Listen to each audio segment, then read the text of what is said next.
Hi, my name is Ken Wong. I'm a practicing civil engineer and a land surveyor. This episode is about how to use entitlement to make money. Not too technical.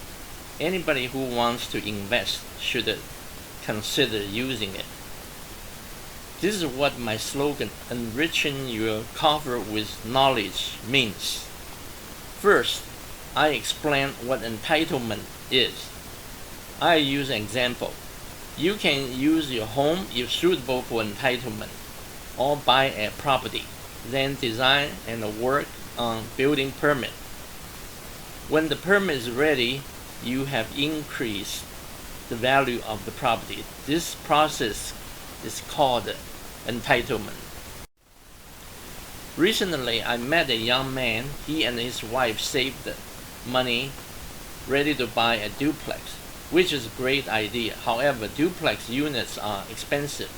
He'd be lucky to find a duplex income will cover the expenses. Anyway, after speaking to him, my subconscious started working, and I have an alternative for his reference, which I have used myself. Entitlement is perfect for working people to make extra buck.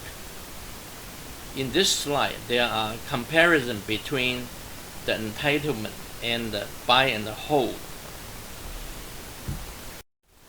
Take your time to go through this slide. It has valuable information in it. Thank you for watching. Please subscribe, give a thumb up, tell a friend. Goodbye.